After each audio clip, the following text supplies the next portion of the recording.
Tagal-tagal pa.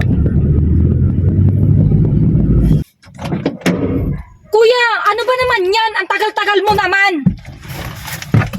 Kaya nga ako nagpabook eh. Tagal-tagal mo, kuya. Nakailang minuto na ako naghihintay dito. Traffic ko, ma'am eh. Traffic? Alam niyo naman, Biyernes ngayon eh. Kaya nga ako nagpabook kasi gusto ko nga mapabilis. Tapos sasagutin mo ko traffic. Di dapat naglakad na lang ako, makapunta lang ako dun sa bahay namin. Ma'am, 280 lang yung... Nakakainis. 280 lang yung Ay, babayaran nyo. naku, Diyos ko. Makapag ano naman kayo. Bilis-bilisan mo. Wait lang. Inabot na ako ng 30 minuto dyan na naghihintay dito sa baba. Ay, naku, Ma'am, ba't Diyos di na ko. lang kayo nag-angkas? O kaya joyride? Tinuturuan mo ba ako? Kaya nga ako magbabayad, di ba? May pambayad, di ba? Hindi Turuturuan mo ba ako, di ba? nagrereklamo kayo. Traffic nga ho. Ano magagawa natin? Ang tagal mo nga eh. Kanina pa nga ako naghihintay dito. Wala nga ako mahintay eh. Hindi nga. Traffic nga ho. Saka ang hirap-hirap pumasok sa subdivision nyo. Imposible.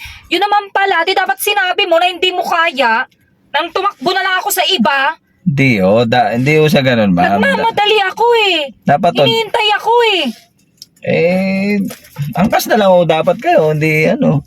Ako ba tinuturuan mo pa, ha? Ang hirap po pumasok dyan sa entrance ng subdivision nyo. Ano mahirap? Dami pang Napakadali nga eh, ano. kung tutusin eh. Siguro ilang minuto lang yun. 30 minuto na ako naghihintay dito, wala ka pa rin? Dapat to, nagpa-advance booking na lang kayo para hindi kayo... Tuturuan pa ako nito magpa-advance booking. Ay di hindi, dapat sinabi mo, kung hindi mo kaya, para nagpa-advance booking ako. Ay, hindi ho. Wag nyo wag kayo masyadong, kasi pare-pareho lang ho tayong, tatrabaho lang ho. Hindi ko naman, Oo nga, pero ang tagal nga. Mahirap ba intindihin? Natagalan nga sa'yo, di ba? hindi ko naman, Natagalan. hindi ko naman ho hawak yung kalsada na yan kung, Hindi mo hawak kayong kalsada. Eh kung hindi mo pala kaya, di dapat hindi na lang. hindi ho. Dapat di kayo nag-book ng ganitong oras. Anong oras na, Anong ho? oras na ho? Alas 5 na ho Oh, Siyempre, alas 5 na nga. Oh, rush hour na ho yan kahit naman ho saan kayo pumunta dyan kanina ka pa binok ng amo ko, ngayon ka lang darating. Sino pong amo? Yung amo ko, Amo, ano ba kayo? katulong. Katulong. Katulong ka? Oh, Katulong ka kung paggalitan mo pa ako? Kung ratratin mo pa ako, bumaba ka na lang. nagmamadali ako eh. Kahit Ano? na.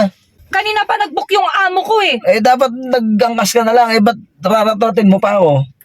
Ikaw, isusumbong kita sa amo ko, ha? Sumbong mo. Sige na, baba na lang kayo. Reklamin na lang ako sa ano. Isusumbong kita sa amo ko, ha? Bahala kayo. Ang tagal mo na dumating, Katulong- pinababa mo pa ako? Katulong- Susumbong kita sa amo ko, ha? Katulong lang pala kayo kung ano pa sinabi nyo sa Ito akin. sa'yo. Sumbong kita sa amo ko. Di ba?